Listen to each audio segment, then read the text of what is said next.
Thank you for listening to The Luminous Mind. Remember to subscribe to our free podcast so you won't miss any of our illuminating content.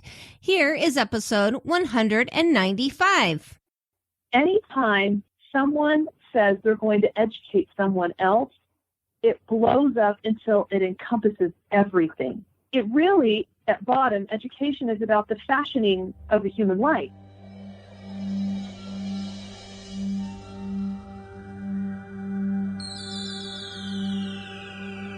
Benjamin Franklin once said, "Do not curse the darkness, rather light a candle instead."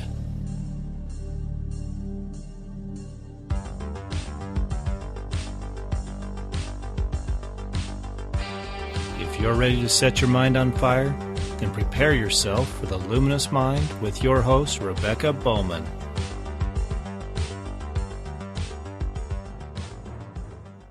Today's fire starter is Blaine and Audrey Rindlisbacher. When traditional marriage failed them, Blaine and Audrey became intensely passionate about finding the answers to what makes successful marriages work. Their commitment to finding the answers has driven them to make significant time and financial sacrifices in order to send Blaine through both a difficult and lengthy liberal arts bachelor's program and an intensive marriage and family therapy master's degree program at Liberty University while raising and providing for 6 children. In addition to his degree programs, Blaine has spent hundreds of hours reading every marriage and relationship book he could find. Through his study and experiences in his own marriage, Blaine discovered the greatest secret to obtaining and maintaining a fulfilling marriage, the 12 principles of happy marriages. As he used these principles in his couples coaching practice, he has been overjoyed to watch these principles work miracles in the lives of husbands and wives who apply them.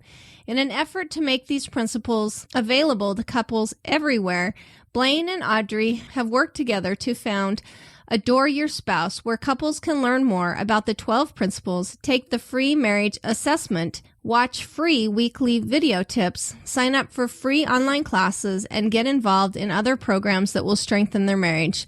Find these marriage tools and more at adoreyourspouse.com.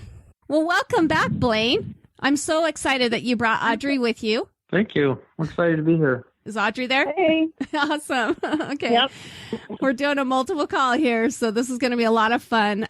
We're so excited. We had Blaine on before, and we talked about a lot about his principles of marriage, the 12 principles of a happy marriage. But we decided to have Audrey back on with us that we could hear more about how you guys kind of created this yourselves. But maybe before we get into any of the work that you're doing with happy marriages and helping other people, why don't you go ahead and tell our audience a little bit more about yourself? Okay, so I grew up all over and went to a private university and was really disappointed because I worked really hard in high school so I could go to a great college, and then when I got there, it was pretty mediocre, and I was uninspired and frustrated, and so I went over on a service mission, and I came home, and Blaine and I got married, and I just couldn't even see the point in finishing that degree. I still wasn't sure who I was or what I was good at or what I wanted to do. You know, I obviously I started having kids, and I knew I wanted to be home with them, so it just didn't seem important to go to school. So we started having kids. We have 6, and the oldest just got married in January, so that was super fun. Yeah, that's exciting. And the youngest is almost 9. Yeah. So 3 boys and 3 girls, and so we're going along doing our thing. And about when our oldest was like 3 or 4, we started having conversations about, well, we got to think about school, like what's going to be the plan with him. And I put together a little preschool, and I taught him to read, and I had a blast and realized how much I love to teach and how much I love to watch him learn. And in the meantime, we decided to try a private school, and then I went to in the meantime, I thought it would be fun to finish my degree. So I had 3 little kids, and I didn't necessarily want to go back to my old college, but I thought maybe I would. I was searching, and one day, this would have been back a long time ago, like in 98 or 99, my sister-in-law said to me, she said, you know what you should do? There's this little college called George Wythe College. George Wythe. And they'll let you design your own program. what didn't necessarily end up being the case. So I went over to her house one day, and she says, okay, I want to show you this website. And so she showed me the website, and you could click on the curriculum. So it showed you what they studied there. And I had never heard of classical education. I had never heard of liberal arts. I had barely heard of homeschooling. And the only thing I knew about it was the awkward kids that were in my neighborhood when I was a kid. And I didn't know anything about any of that. But on this list of readings, it listed Plato and a bunch of other just like names that I had heard but never read and didn't know anything about. And I was so ignorant, even after 3 years at a major university, and I guess I'm just more ignorant than other people, but I said, I don't know if you remember this, but I was like, wait a minute, if we still have Plato's writings, why didn't I read them at some point? How have I been through 15 years of education and we never read Plato? And yet they're reading him at the school. So I was instantly sold. I was like, that's what I'm doing. That is exactly what I want. I want to read all these people that I've heard of and don't know anything about. So I signed up and became a distance student, and that eventually led to homeschooling and finishing my degree there and teaching to them and that kind of stuff. So eventually over time I realized many of the things that I love. I've done a lot of public speaking. I love to write, and I write curriculum and articles and things like that. And I love to teach. And so I've had the opportunity over the last 10 or 15 years to do a lot of that. That's awesome. So that's a little bit about me. And you've homeschooled from the beginning then? Is that my understanding you? Kind of. I mean, it's the kind of thing where every kid is different every year. Most of the time, most of them were home with me, but it was a case by case, kid by kid, year by year. Where do we live? What were the best resources available for all the kids? And I don't know if I should be. I mean, I can say the thing I guess I'm most excited about was the hugest catalyst for me for homeschooling. I felt like the biggest failure that school had done for Blaine and I was that we didn't have any sense of self. You know, we were 13, 14, 15 years into education and didn't know what we wanted to do, what we were good at. And so that was one of my number one goals. And I can say now, 22 years later, my son's 22, that he's doing exactly what he loves to do and really thriving, and so are my other two that are getting older. One is 20 and one is almost 18. Oh, that's awesome. And they know who they are and they do what they love. So that was my goal, and that was accomplished. So that. On this podcast, we've talked a lot about that a lot of kids, they have a lot of general knowledge, but they don't really have a good understanding of who they are and what they love to do. So those are great things to point out. So how do you feel like, through this journey of starting with George Wythe and then where you're at now over all this time, how do you feel like your paradigm about education has changed over time and with experience? Oh, my heavens. I didn't know.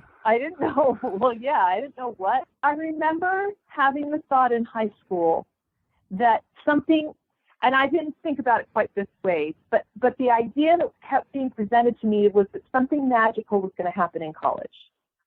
That I was going to pay this tremendous price, which I did, and I took hard classes and I got good grades because something fantastic was going to happen in college. And I got there, and I was in a sea of people. I was lost. I was lonely. I was uninspired, and no idea what classes to even take. And when I did take my classes, sometimes they were harder and more rigorous, but it wasn't. And so I didn't know what education was. I had to, it took having children and wanting them to have something different than what I had made me start to even think about it at all. I don't think we understood what real education was. We thought schooling was education. And then when we found it, we were just like, I was the same way. I was like, oh my gosh, this is incredible. All these things, why haven't we read these things before? And it just, hearing their names, some of their names I'd heard before, was just so enticing, but it really opened to us what education really is, rather than this sit at a desk and go through these different subjects that have nothing to do with each other and then get a score at the end of it. Yeah. And we talked a lot about that too on this podcast, about how, we're kind of fed this line of, if you do these certain things, then you're going to be successful. And this is, there's only the experts that really know what education's like. And really that's a lot of education is really about self-discovery, and who, kind of what God's helped you create and what, he's helped you do. Do you have anything more that you want to add kind of on your educational journey? And then I want to hear more about how that's worked into your marriage. Well, I wanted to say something on the educational journey because when we were introduced to it, they also introduced these, I can't remember what they're called, maybe they were the 5 pillars or something like that. But one of them was love to learn. You got to learn to love to learn. And if you go around, most people hate learning. Yeah, it's got a drudgery feeling. Proud, and they're proud they haven't read a book in, got through their entire quote unquote education, right? And haven't read a book or they never read or whatever. But when I started doing the love of learning, and I thought, well, I could read whatever I want, really? It was like a new concept. But I did that, and I would jump all over the place. I might read Shakespeare, which was extremely difficult for me to understand. Matter of fact, we always joke about this, but it's true. It was the 3rd time I read Jane Eyre that I finally got the plot all the way because my reading comprehension was so terrible. But I would jump from, to Shakespeare. I'd go into American history thing. I might go into some type of novel or short story, or I might read a poem or whatever. And I was just jumping all over, and it was fun. And for the first time, education was a blast because I was reading whatever sounded good.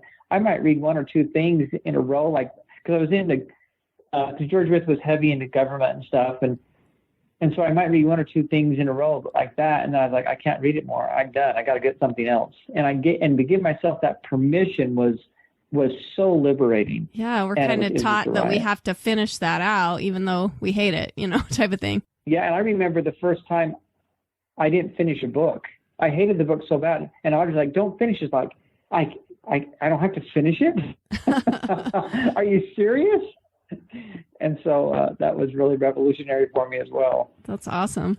So last time we talked a lot to Blaine about, marriage and the 12 principles of a happy marriage and stuff. But I really want to hear, I'm hoping that we can have a real candid conversation about how maybe homeschooling might affect marriage. Maybe, do you guys have any thoughts on that? I mean, we talked about maybe how Audrey wasn't extremely happy with the marriage. And, do you feel like homeschooling had a play in that? Or what are some struggles with homeschooling and, fostering a thriving relationship? The thing that comes to my mind is the principle number 2 of happy marriages, and that's meeting individual needs.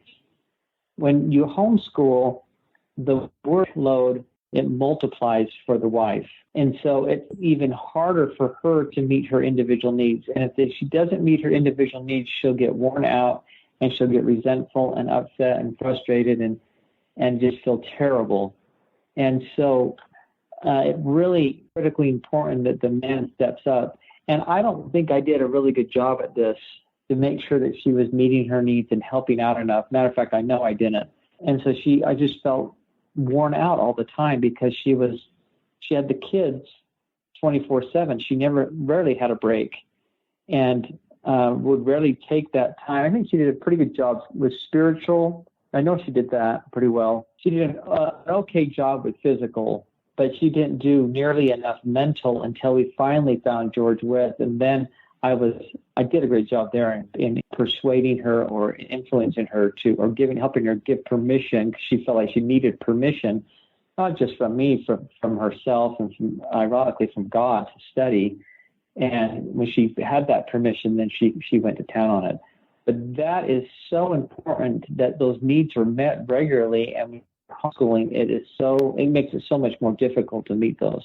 Yeah. Well, and Audrey, do you feel like, maybe one of the things that many of us stay-at-home mom, homeschooling mothers have is that we feel guilty about taking that time for ourselves. Do you feel that way, or is there other things that you felt contributed to kind of being unhappy in your marriage? I mean, in terms of, it's complicated in terms of talking about the marriage, because the marriage had its own issues. It didn't have anything to do with what was happening with homeschool or the kids or anything. Blaine was kind of struggling with, and the main themes that lasted for years were Blaine's struggle with his addiction and his struggle with his career, that he would do well lots of times financially, but he was just unhappy so much in his career.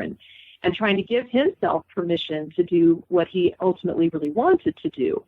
And so those things kind of took a toll. Another thing that really took a toll was having time for each other and making time for each other. And I have to say that when Blaine tells people to go on a date every week, he is the poster child. He did a tremendous job of making sure that every single week somebody came over to babysit, or our children babysat themselves, and it didn't always go completely smoothly, but he got me out of the house and we went to do something fun together. And that really nurtured our relationship. So there were things that were nurturing it, and there were things that were detracting from it. One of the things that would, and this kind of would go up and down too. I always had a lot of empathy for women who really wanted to homeschool and their husbands were really averse to it. In fact, I know a woman who's been homeschooling for many, many years and had great success with her children, and her husband still will say he doesn't know how he feels about it. And so I always had Blaine's support in terms of he'd go to conventions with me, he'd read books, he'd read aloud to the kids, he was very verbally supportive. That was super duper duper helpful because the kids felt like, well, mom and dad are unified on this. Homeschooling is a good thing. This is, they didn't have to feel like they were displeasing somebody or they were caught in the middle of something. Yeah. Which really made a lot of great emotional space for them where they felt security and they felt supported. Most of the time, Blaine did really very, very little in terms of practical hands-on homeschooling the kids. It usually almost all fell on me. There were many reasons for that. He was really busy in his career. He was a little bit overwhelmed by doing some of it. He would try. He would make a commitment and do it for a little while and then find that he couldn't make the time for it anymore or whatever. And so we kind of just agreed that I would just manage it. He'd ask the kids questions. Sometimes he'd do spelling bees at the dinner table. He'd read aloud to them at night. And culturally, in terms of, and this is the other part of it. This is what I was going to say a little bit earlier. The word education is so big. I think the most important thing I learned I'm finishing up a master's in education. I've been studying education ever since I got started, and it's really fascinating to me. And I think the biggest thing that I've learned is that anytime someone says they're going to educate someone else, it blows up until it encompasses everything. It really, at bottom, education is about the fashioning of the human life. It's really tough to say you're going to educate someone and not include a value system or a moral compass, not include, the character of the individual or self-discovery or any of those kinds of things. And so what you have is a bunch of different educational methodologies that all, have different strengths. But in the end, people get upset with the public schools for trying to kind of step on the family and, that's the family's domain and that's the family's domain. But ultimately, what you find with the philosophers and stuff is that education is everything. That's, they always end up talking, Plato talks about music education and gymnastics. He talks about everything. He talks about the whole education of the whole person. And so that's what's so overwhelming about homeschool is that you already have responsibility for some things. Now you have responsibility for everything. But on the other hand, you get responsibility for everything. I think one of the greatest things Blaine did for our family was he bought in to the culture 100%. That's awesome. Like he is in love with Shakespeare, and he taught the kids a love for Shakespeare. And next week we're headed out for our family vacation to see Shakespeare plays, and he would play music with them and read to them, and the kind of classical model, aristocratic model that we wanted to raise our family with. The day-to-day details, math was kind of messy. It didn't always go well in terms of our, quote, school time. But in terms of the culture that we wanted to create, we were super unified with that. Well, and I do see a lot of maybe husbands that aren't, like you said, they're not on board with the homeschooling and they almost sabotage it. They do everything they can to undermine, which is really sad. And it definitely makes a big difference when you're working together. And then that can breed resentment, which I know is part of, your 12 principles. But Blaine, what did you have to add to that? Well, part of my defense was that men are one-track minded, and I am. I know it's a poor excuse, but it's true. But she, it wasn't Audrey. It was more me. I felt obligated, and because Audrey didn't like the math and science, and so she would say, so I always felt like I had to help with the math and science. I didn't like them either. So I get her up, and I was like, okay, I'm going to help with math. And I hated it. I wanted to do Shakespeare, or I wanted to do some literature, and Audrey's really good at that, but she had all that covered, and I really love history, and she had that covered. So in hindsight, if we would have talked it through more, I think, I know eventually we did have discussions about that, and how I always got stuck with Spanish and math and science, and it just wasn't my love. I do love foreign languages, but I don't really love to teach them as much as I like to teach some of those other things. So if we would have, when the kids were younger, if we worked that out more, then it would have gone a lot smoother, and just talk through and say, okay, well, what would you like to do? And get a way to get a system to where it was easier for me to implement, so I didn't have to create, because it's really hard for me, and maybe other men feel this way, I don't know, but for me, it's really hard to create something out of nothing almost, especially when it's brand new to this thing. I mean, when she told me she thought about homeschooling when our youngest was like 4 or 5, I was like, huh? You're gonna what? Why would you do that? I mean, it was totally foreign to me, because only freaks did that, right? Yeah. That's why I didn't know anybody. So that would have helped a lot, and then I could have gotten more involved and done it almost without even trying. The one other thing I think I did really well for our children, I think it helped the culture, is I fell in love with learning, like I mentioned before. So I was modeling it a lot. I was reading different things and expanding my mind. My kids saw that, and I think that was beneficial for them. I want to go back to what Audrey was saying about how, we think of education. I mean, many of us grow up in the classroom setting where it's all very academic, and really when we get into the nuts and bolts of it, and the difference necessarily, one of the things that we learn along the way is that education is like crafting that whole person, like she said, the mind and the spirit, and creating character and all of that stuff. And I think sometimes that can be an extra burden to, that we feel like we have to craft it the same way that we knew, whereas kind of going back and maybe that paradigm shift of realizing that it was crafting the whole, the whole person. But I love where you're going with the marriage too, because I think that's kind of what I did to my husband. I just threw it on him, like I'm going to homeschool. And really, if there's not that regular forgiveness and repentance as another part of your 12 principles, which I want to go into that a lot more about, because I think definitely strong marriages make for better homeschooling families and, for a better education overall. But I really think, do you guys have any tips on that, of how, because a lot of people don't necessarily, they don't come with this like desire, and right from the beginning, when you're first dating and all of that stuff. And so it does end up being one of those things that gets thrown on you. And maybe do you guys have any advice about how that transition can go smoother, and how you can bring a spouse maybe on board a little bit better? I think it's generally the mother that gets it.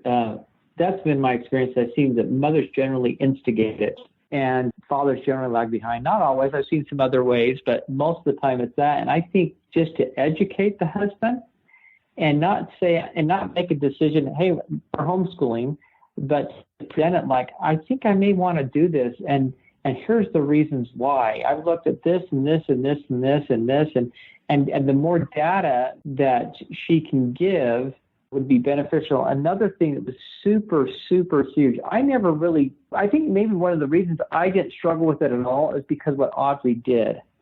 When she decided to do it, she dove in, because she says, I don't have a clue what I'm doing here. I've got to figure it out. So, and we've seen other people, well, they'll read half a book, and they're like, oh yeah, I can do this, and they'll just, you know what I mean? And I don't know exactly the details, but with Audrey, she just book after book after book and discussion after discussion, and she just plowed into it so she would know how to be excellent at it and do a great job. So trust skyrocketed right off the bat, and I didn't have to worry that our kids were going to be retarded or anything like that when they were done, because she was really committed. Yeah. And so if the mom wanted this for the wife, she could really sell her husband on it by her actions and by communicating with him the reasons, and then asking him to come along with the decision, and instead of just saying flat out, this is how it's going to be. That's awesome. I would totally agree with that. Yeah. But that's principle one, putting your marriage first. You don't put your homeschooling first, you put your marriage first. So if your husband is completely against it, then you have to say, okay, well, what could we do? Well, let's start, is it subsidizing? Yeah. our children after hours, and let's start reading classics to him in the evenings and doing different things, and then showing him, and then maybe eventually he would come along. You don't want to pester him and pressure him and all that other stuff. You want it to develop, and let him know, oh, I am first. Yeah. Okay. Awesome. That's awesome. Did you have anything you wanted to add, Audrey? Well, I just have two little things. I have a dear friend who it was so fun to watch that exact process. You know, she didn't push, she didn't nag, she didn't shame, she didn't become a victim and throw tantrums. She just went to her husband and said, I'm thinking about this. I'd like to do this. And he was like, no way. And so, you know, and he was not a self-educator. He did not like to read. He was not academic in any way. And so she would just read on her own and gain information, and then she would just feed that information to him over time. And eventually he was able to give her permission to read part of the book aloud in the car to her. You know, books that had been influential to for him, her, novels, or even, anyway, over a 2 or 3 year period of time, she just kind of quietly went about learning about homeschooling and improving her education, and really kind of on the fly educating her husband until he finally was like, okay, well, we could try it with one kid. And within about 5 years, he was doing half of the homeschooling. That's awesome. Very actively involved, teaching several subjects to the kids and really loving it. And so it is something that she did put her marriage first.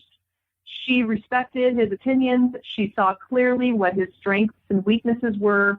She was very patient and very kind in the way that she approached the plan. She was willing to wait for him to get his mind around it and to be okay and to give his permission so that it didn't disturb the family. I've had, you know, on many occasions when I speak somewhere, for example, you know, women would come up to me and say, you know, what do I do? My husband, you know, is totally against it. And I always tell them the same thing. Your children need your marriage intact far more than they need to be homeschooled. So make sure that you stay married and make your marriage a happy one. They would much rather have fun, family, happy memories and no divorce than they, you know, and then add the homeschooling. And it's exactly like Blaine said, we talk a lot about, I have the Ten Boom Institute where I blogged for a long time on our favorite books, and it's named after the Ten Boom family because the Ten Boom family is this beautiful model. And the kids went to traditional school, but every night was culture night.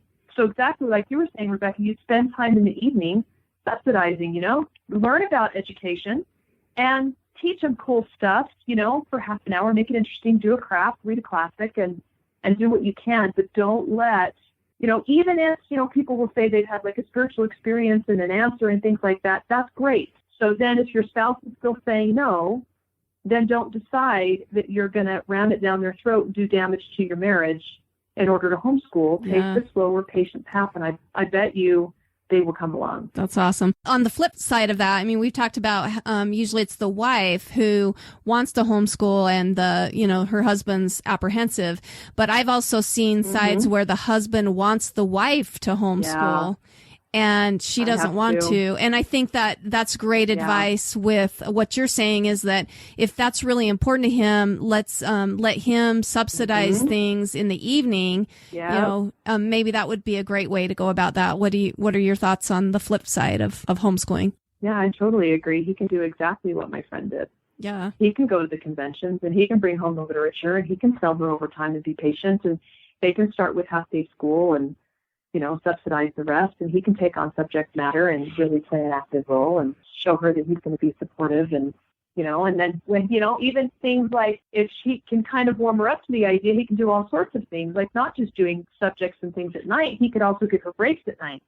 You know, if she's willing to try it, then let her homeschool during the day and let her off when you get home from work and have some dinner, and then she's off. So she doesn't, you know, that's one of the things that really overwhelms women is being with the kids 24/7 and never having a break. So there's lots of things men could do, I think. That's awesome. You know, you got to put your money where your mouth is. You know, you have to really do the action to show that you mean it. You can't just ask yourself to make this kind of sacrifice without being willing to contribute.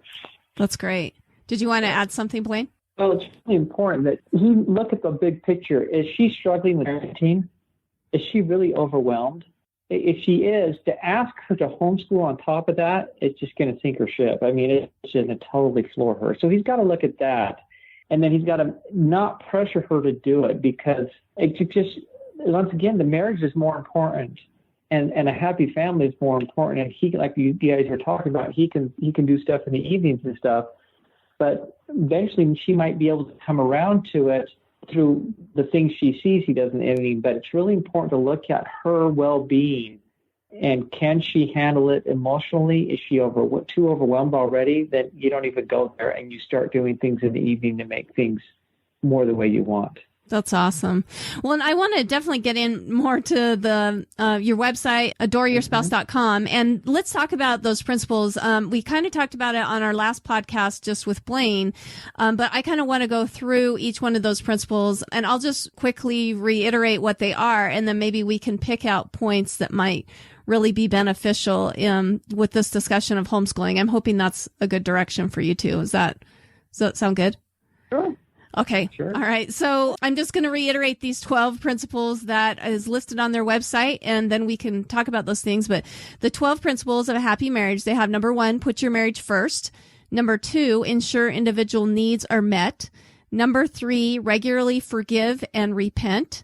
Number 4, safeguard against addiction and abuse. Number 5, frequently express love and make sacrifices for your spouse. Number 6, respect and appreciate your differences. Number 7, truly understand your spouse and yourself. Number 8, build and preserve complete trust. Number 9, engage in kind and effective communication. Number 10, maintain healthy boundaries. Number 11, clarify roles and fulfill responsibilities.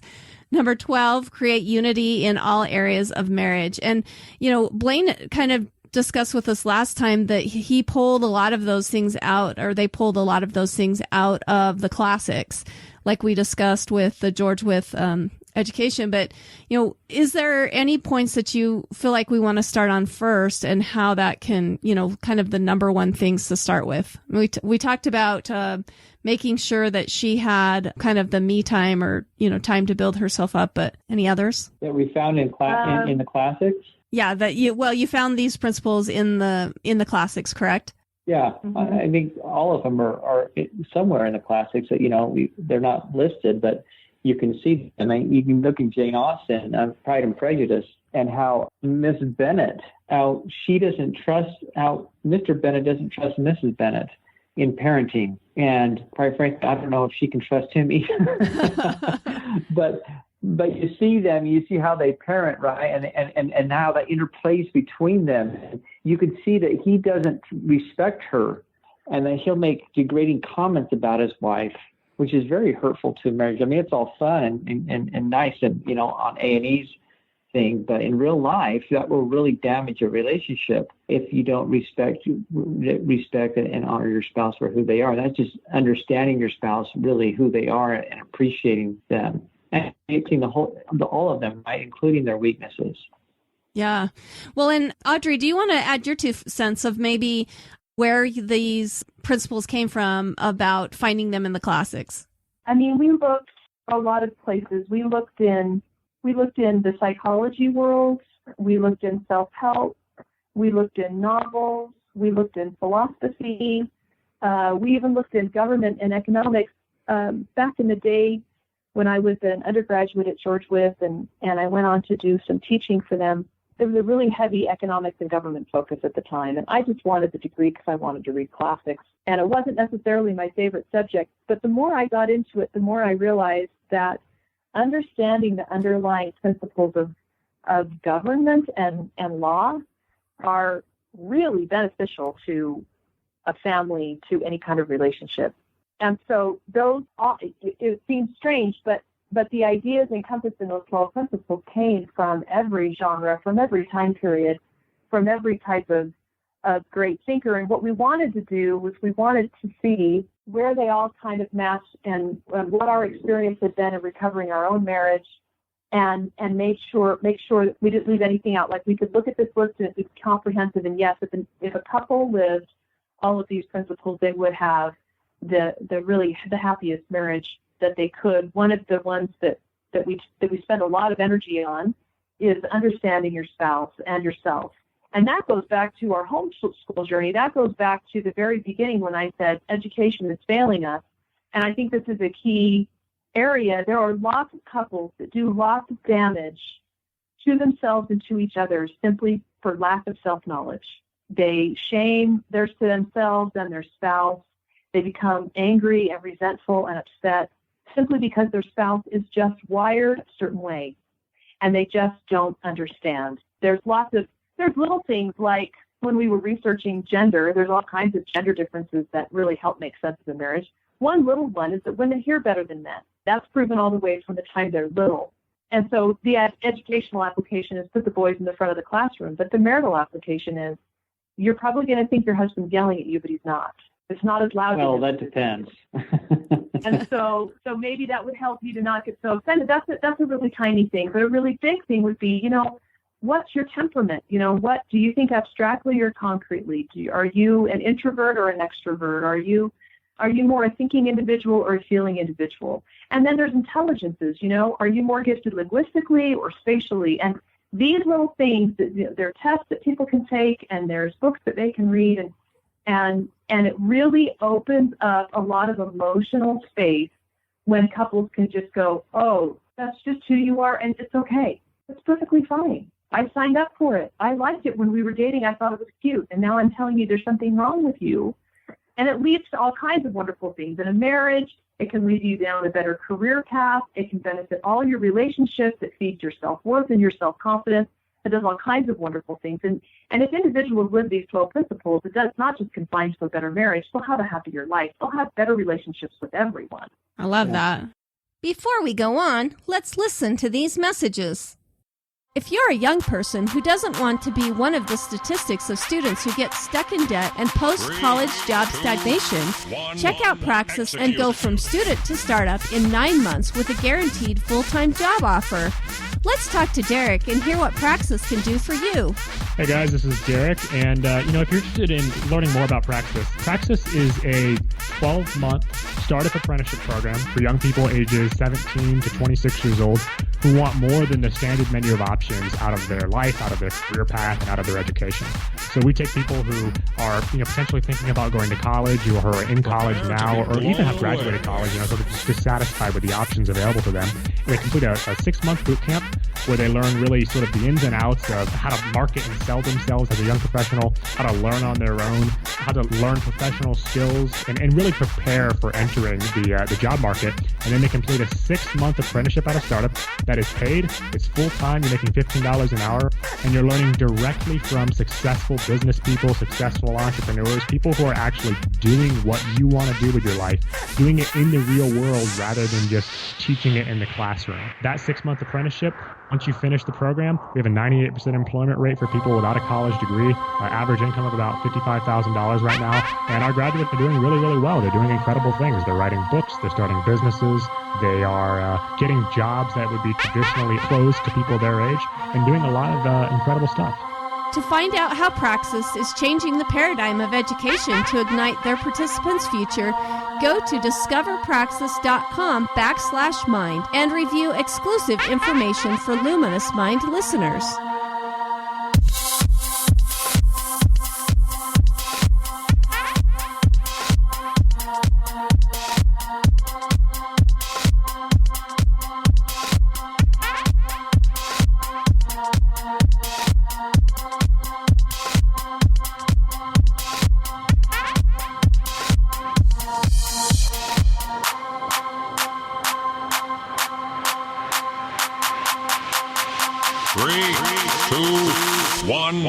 Execute. Welcome back to the Luminous Mind with Blaine and Audrey Rindlisbacher, Homeschooling with a Happy Marriage. Should we briefly touch on each one of them? I love how you picked out number 7, truly understanding your spouse and yourself. But do you feel like you could work on these things like at a step level of like, okay, number 1, let's do this first? Or is it kind of one of those things you have to do all at one time? I mean, how does that work? Well, that's why we have the assessment. So people could take the assessment and it will grade them, because you might only have a problem with 2 or 3 of them, and those would be the ones you'd want to jump in and start working on. So depending on how the assessment came back.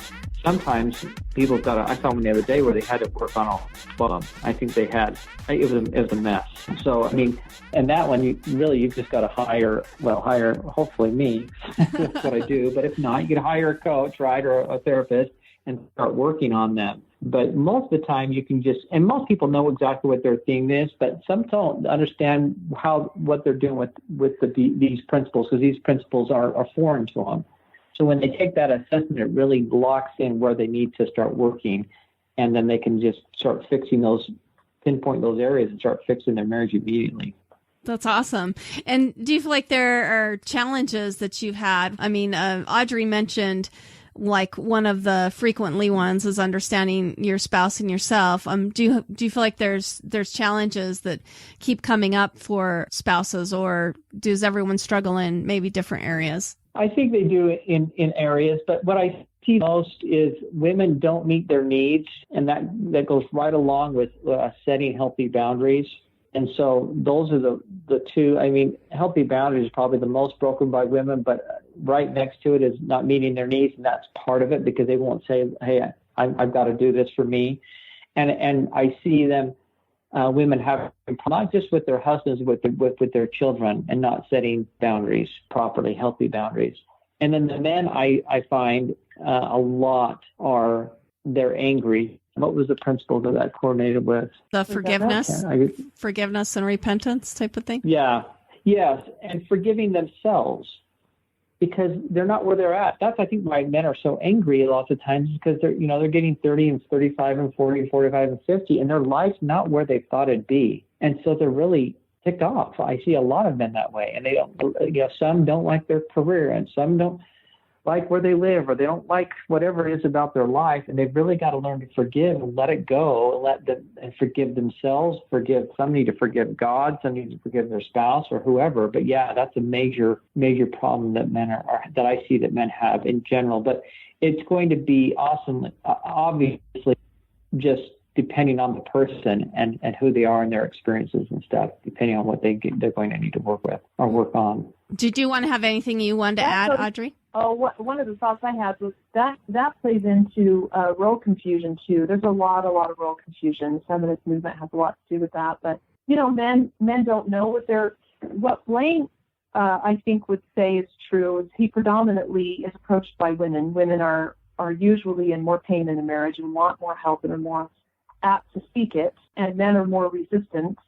But there's a lot of role confusion because often the men don't know how to make their wives happy. They don't know what their wives need. They're genuinely shocked to find out that their wives are as unhappy as they claim to be. Yeah. And some of them put off getting help because they don't take their wives seriously enough. And because the women, and here's what happens, I feel like that, like things like the feminist movement and good things came of that, but yet what I think a lot of women take from the kind of the modern perspective about womanhood is they have poor boundaries on both sides of the coin. So they won't exert healthy boundaries while they're in the marriage, and then they exert unhealthy boundaries by just escaping the marriage. So they never really learn healthy boundaries. They just, when they're not happy, get divorced. Yeah. And then they don't want to claim any responsibility for that because the husband is the bad guy, and they can claim that the husband did things that they didn't like. But in the end, they actually really didn't execute healthy boundaries, and then they just ran away from the marriage instead of learning how to really be healthy and whole. And in the meantime, the husband's in the background, often a pretty decent guy, really pretty clueless, not understanding his role, not understanding his wife's role, not understanding why if she's unhappy, why doesn't she execute better boundaries? Why doesn't she put her foot down more? So there's a lot of, wouldn't you say that, hon? There's a lot of that kind of confusion going on in marriages. I think it's huge. They want men to be women, and society keeps pushing that. And I'm not saying that men shouldn't help with the house or with the kids. I'm not saying that at all, but roles are very mixed up, and men don't know how to please them. And well, that's not exactly true, but you know what I mean. The men don't know what they need to do lots of times, and they're super frustrated. So I see that a lot. Well, and clarifying the roles, I kind of want to go back to that too, because especially when we're homeschooling, that we may need more help in, we're not expecting the traditional role of like women do the housework, men do the yard work there, but maybe clarifying what each person likes to do, kind of going back to maybe number 7 of truly understanding your spouse and yourself. Maybe there are roles that you really don't want to play that have normally been the traditional, role, but definitely engaging in that kind and effective communication to clarify that. And maybe that comes to discovering yourself really too, is, we need to really discover, what kind of role we want to play in our marriage and then fulfill that. Correct? Yes. Yeah. And that goes hand in hand with Principle 12. That's Principle 12. I'm sorry, my brain's not working on all cylinders right now. But it's distributing household responsibilities. So I think it's 11. Anyway, so you've got clarify roles and fulfill responsibilities. So who's going to handle what? And part of this is the homeschooling, who's going to handle different things, but it's just in life in general. And so, I mean, if a man wants to handle something that would be kind of a traditionally stereotypical wife's responsibility, he wants to do it and she wants him to do it. Who cares? Do it, right? But they've both got to be on the same page and agree. And there's some things that neither one's going to want to do, but they still have to get done. So they got to flip a corner. They got to work out a system where you take that, I'll take this one, I guess, because they have to be dealt with. Yeah. Definitely. Last time we spent a lot of time talking about Blaine's addiction to pornography, but don't you feel like that there are maybe ways that women are addicted, and maybe some are addicted to pornography, but, Audrey, do you have any thoughts on that about addiction and abuse? From the standpoint of women? Yeah, stuff that women can be addicted to as well. And like I said, it can include pornography maybe, but maybe have you seen that on the woman's side? We always put the addiction and the abuse kind of square in the guy's lap, I guess we say. Yeah. Right. Yeah. But on our assessment, it's going to go in and ask them, are you addicted to alcohol? Are you addicted to drugs? Are you addicted to pornography? Are you addicted to working? Are you addicted to gaming? Are you addicted to eating? Are you or food? Are you addicted? It goes into all kinds of things. So and I think the women would have a tendency to, I know they have a tendency to fall into opioid use and food addiction primarily.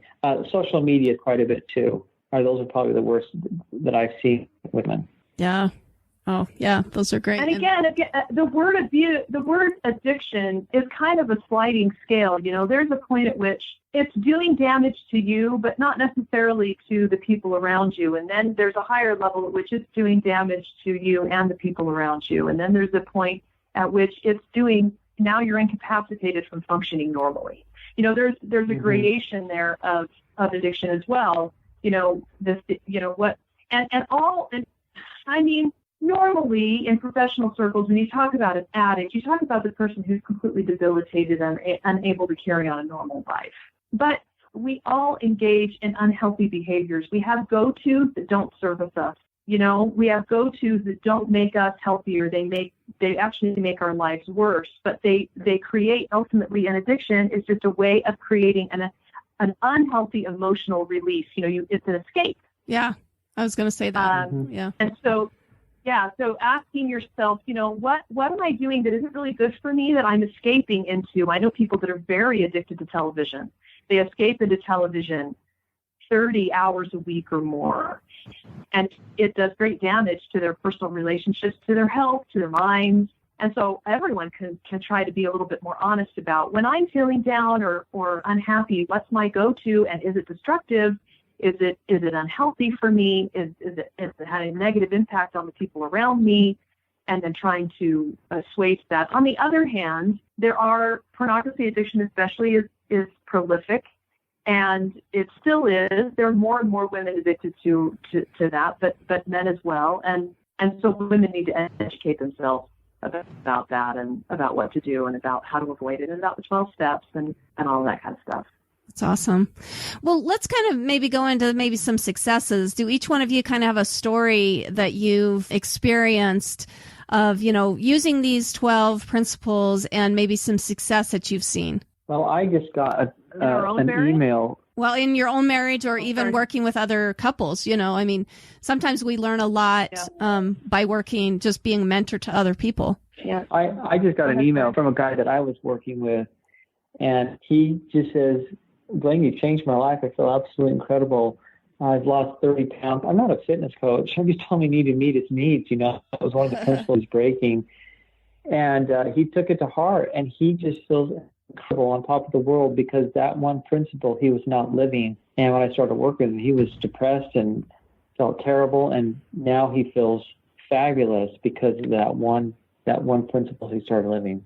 So that's just on top of my mind. That's why I threw that one out. That's awesome. It's healthy. Following these principles are not only healthy for a happy marriage, it's also great for your own mental health. Correct? Is that kind of what I'm getting from what you're saying? Well, here's the thing. Can you really have a happy marriage if one of the individuals is depressed or there's a major problem, like an addiction, or they're having personal problems? You can't. And that's why I think our approach is so unique, because we realize you have to heal both individuals. If one only needs to be healed, that's fine, but that's got to be done, because it's going to dramatically impact the marriage if they're full of resentment, right? And they haven't forgiven, or if they haven't, or if they're addicted to something, or if they're not meeting their needs, or they're, those things. If they're not doing those kinds of things, then their marriage is going to be affected no matter what, in a negative way. Yeah, definitely. What's your story, Audrey? Oh, there's lots of stories, I suppose. One thing, we were actually years ago in a George Wood class, and we were supposed to study 7 habits. And so he said to create a mission statement.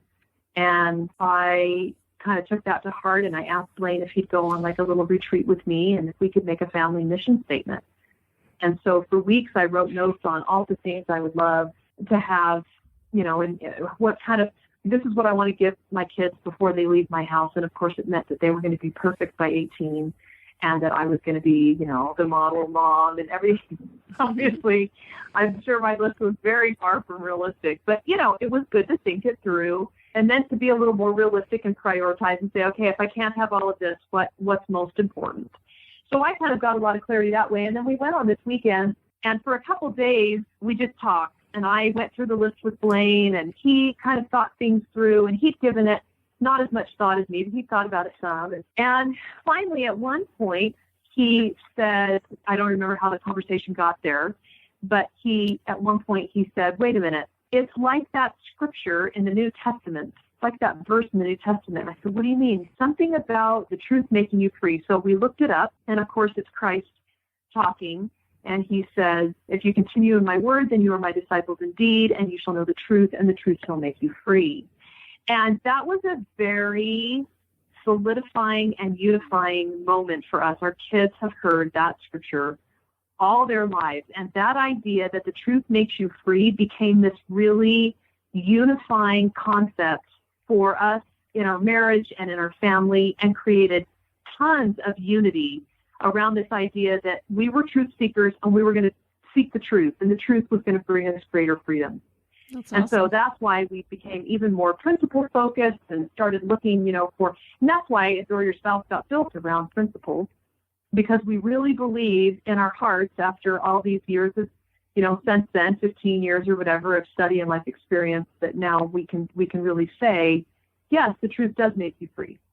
And here's the truth in marriage and relationships, and there's truth in finance, and there's truth in health, and there's truth in your spiritual life, and there's truth in education. And so I would highly encourage couples who may be struggling. All the principles can be worked on, but if they can find something that really kind of binds them, something that's their kind of, I think a lot of couples are religious, and so they think, well, because we share this religion, that means, and it does obviously create a better foundation and much more unity than not having that. But still, having something that's unique to the two of you, that you stand for and that you're about, is very empowering.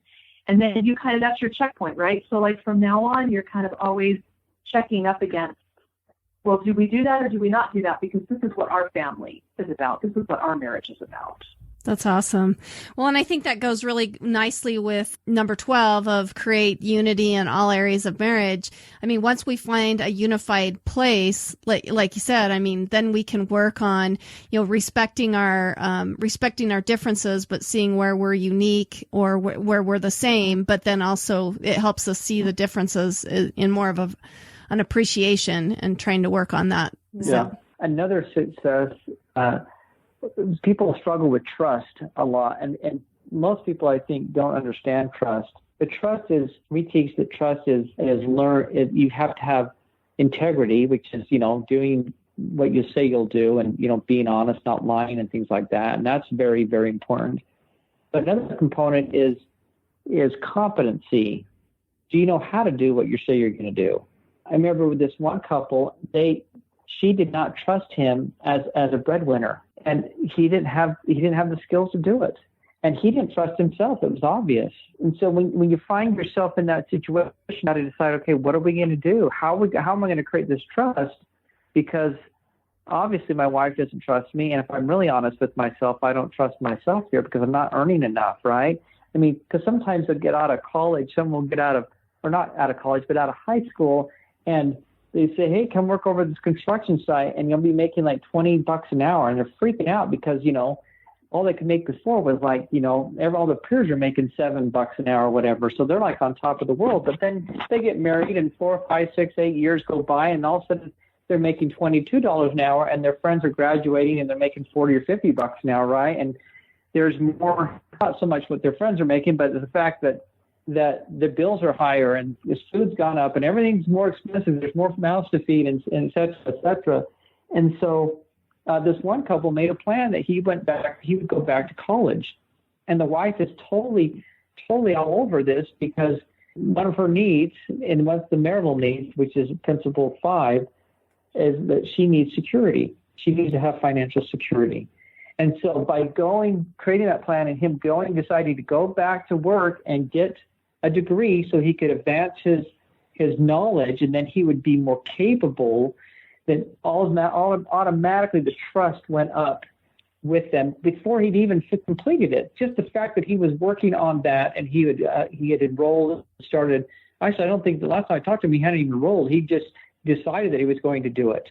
And things got better because they had a plan and she knew that she was going to be taken care of and that she could trust him because he was going to have the knowledge and the ability to provide for them. And actually, he was a security guard making about $20,000 a year, and they had 3 kids. So she was working as well. And this new job he's going to do, I think, is going to make $60,000. He's got to go to school for a couple of years. So, a fabulous way to increase trust, and part of that's because it's meeting that other principle of meeting marital needs, which is what it definitely has. Yeah. Well, and I kind of want to talk about a personal situation. My husband's been a wonderful provider for us for several years. And then recently he lost his job because of, downsizing. And it is a scary thing. Like when you're the stay-at-home mom and, I keep going, maybe I should go out and get a job or, something to help. But that is really, I've found that just reassuring him that I still believe in him to be a good breadwinner. Like I said, he's always been a hard worker. He's always done a great job. It's just the luck of the draw, it's just totally, but that could in our marriage breed a lot of resentment. It's hard. And I guess I have to check myself to go, okay, well, which is really important, all these things, because, we got used to living at a high income, but I am willing for the sake of the marriage to go, okay, we don't need this or I don't need that or, whatever, because that's just not really in the long run. That is not what is important. Do you have any well, 2 things. One is what you said is to cut back and realize, hey, we're in a crisis and we've got to be careful and support him like you're encouraging him. It's fabulous things to do, but he's got to act on his part. You know what I mean? If he gets depressed, which it's a logical step, natural. I guess. But it's natural, right? Of course, he's lost a job and da-da-da, but he's got to show you through hustling, getting out there and applying and then communicate to you, which is another one of the 12 principles, and let you know this is what I'm doing to get a job. or I'm going to do my own business, and I can prove to you, I can show you, even though it's a little bit more risk, I can show you why I would be successful, and then update you on that. But if he decides to go the job route, he's got to show you how to do that. And if he's not able to obtain a job, then he's got to come up with and it probably would be good if he has a backup plan, or maybe, and my wife would want 3 or 4 backup plans because she's such a planner.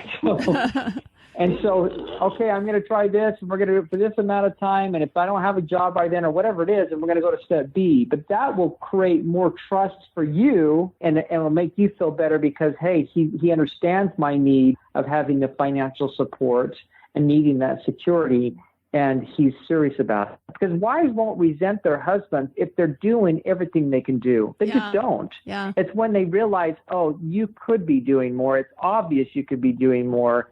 And I can't handle that. Yeah.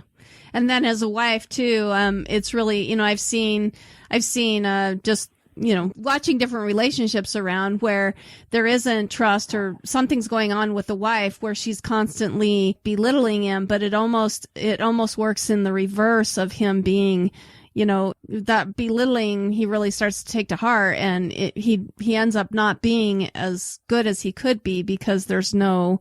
Do you know what I mean? He has to do things to show that he's willing to do that. But if she never uses the kind, the kind and effective communication, and just that belittling can do a lot of damage to a husband's drive and spirit and self-worth too. Well, it's going to hurt their marriage really bad too, besides doing that. Yeah, exactly.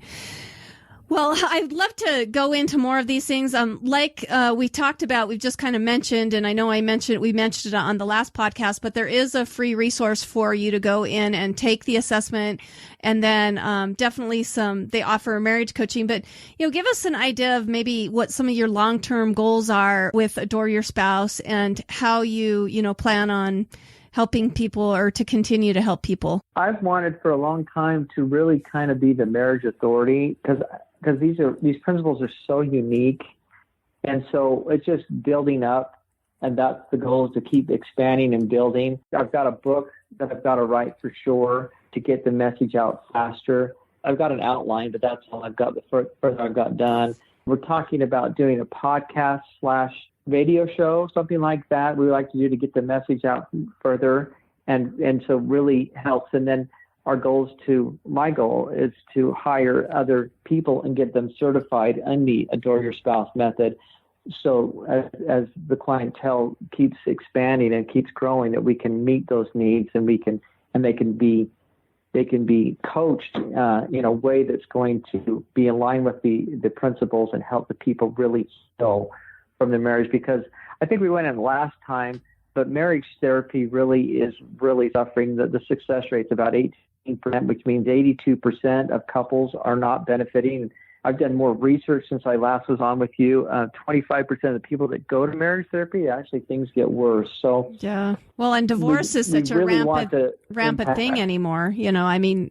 Every time you turn around, there's another couple that is getting divorced. It's just it's almost the norm. Very much the norm. Well, and 50% of couples that divorce regret it. Yeah. Exactly. Yeah. What was your comments, Audrey? Oh, I was just saying, and we would love not just for people to stay married, but for them to have happy marriages. Yeah. And happy families. I remember we do cottage meetings sometimes that people will invite us over and we'll speak in their living rooms to their friends and family. And this woman hosted us, and when we were all done, she's in her 60s, I think, she and her husband, and she was, kind of saying how wonderful the message was and how much she liked the evening, and she said, I just, we're just too old, and I'm just waiting to go to heaven, and I just figure it'll work itself out there. Wow.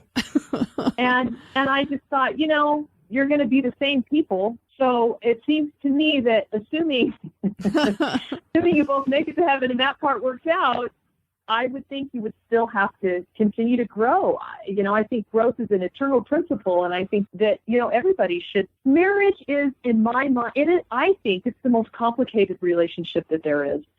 C.S. Lewis has a book called The Four Loves, and he talks about the 4 ways that human beings love each other. And marriage is the only relationship in which all 4 of those loves must be present.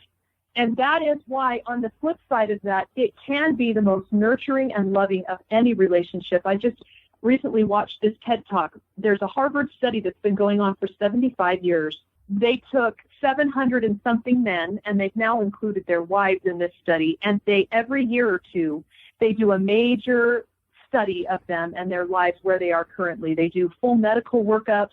They do extended interviews with them and with their family members. They come and watch them in their homes.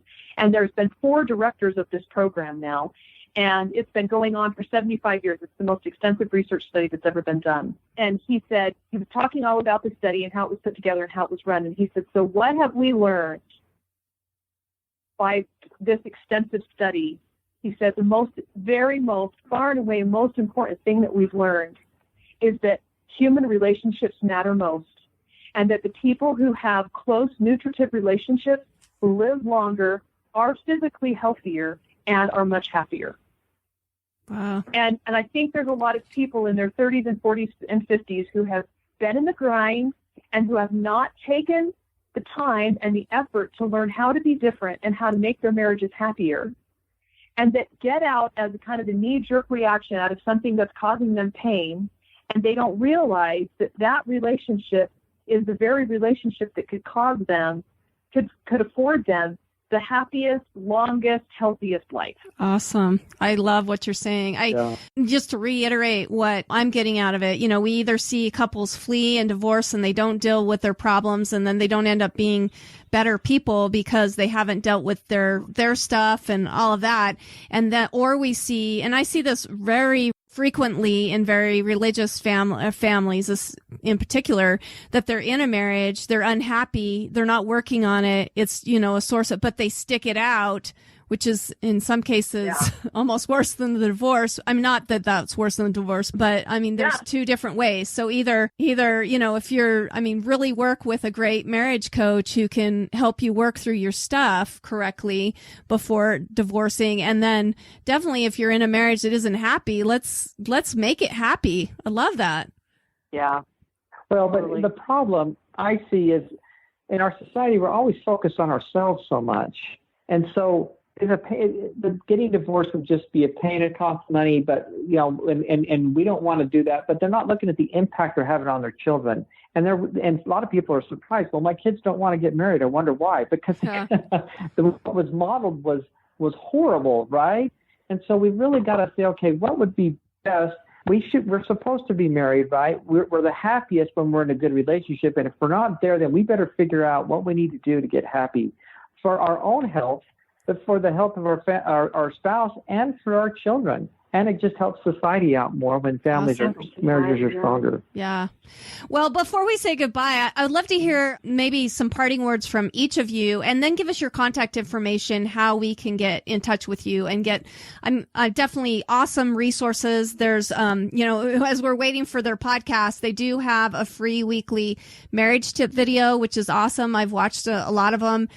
They do free coaching calls and different things like that. But let's get some just quick advice from both of you guys, and then give us your contact information. Yeah, go ahead, Aud. Quick advice from me would be to do something. There's always something that you can do. And often, I was reading Dave Ramsey's story today, and he talks all about how he failed in business, and he started reading all this stuff on Monday, and at the end of the day, he realized that he needed to get right with the man in the mirror, is how he says it. Ultimately, really, we progress when we take responsibility. So I would challenge anybody listening to try to do kind of a self-assessment and be honest about somewhere they can do a little better, and to make a commitment to do a little better, because they'll win and their relationships will win, and everybody will win if they'll make even the smallest change. Awesome. I love that. Don't just throw up your hands, definitely. What about you, Blaine? If there's something wrong in your marriage right now and it bugs you and it's a problem, if you want to be in my office in 15 years with divorce papers filed, don't do anything about that problem right now. It's so much harder. I'm telling you, I still have not ever had one couple divorce that I've worked with in the 2.5 years I've been doing this. But over half of them had filed or were seriously thinking about it. And it's tough. Oh, my gosh. And I was like, well, how long has this been a problem? 20 years, 15 years. Well, why didn't you say something 15 or 20 years ago? Well, I just thought it'd be okay. I didn't think it was going to be a big deal. It's a huge deal. And so by putting it off because it's uncomfortable, you don't want to have a confrontation, you just think, okay, I'll just keep sacrificing whatever, all that's going to do is keep you unhappy now, and it's going to implode. I mean, the marriage get breaking up, or it's going to need some serious help down the road. And that's what's so amazing to me, because these women, and it goes back to the boundary issue, and it's not just this, but this is the example I'm thinking of, is they don't want to have that confrontation. They just want to I'll just keep the peace, right? And then they just go on. And they're the ones that end up filing. They're trying to not say anything because they want to preserve the marriage, and they're the ones that end up filing. So by not taking care of those little things, whatever it is, you've got to address them. You've got to start working on them, because it's like a cancer. It will damage for your marriage. So if you don't know how to fix those things, go to Adore Your Spouse. And we've got a lot of free things. We've got our course, and we can do coaching with you and help you get those things fixed, because it will save a lot of heartache, and it will ultimately save your marriage. Awesome. And your contact information? You can just email us at info@adoreyourspouse.com. Also, if you go to adoreyourspouse.com, if you don't remember that, at the bottom there's a contact us button. Just click on it and send us an email. And then, like we mentioned, we have the free coaching call. If you'd like that, a free consultation. On the right side of our page, you've got the free marriage assessment. And then we have those YouTube videos that we put up everything you guys can see, and has tips and some challenges I think that will benefit people. And then we also have a free class as well if they'd like to take that. That's awesome. They do have a ton of free resources on your website. I definitely recommend first checking out their free marriage assessment. I think that's a great way to get conversation rolling about things that, let's don't wait, and let's make sure we have happy marriages so that we can have great homeschools, and that we can improve the society, of the whole world just by good families and good marriages. But again, their company website is adoreyourspouse.com.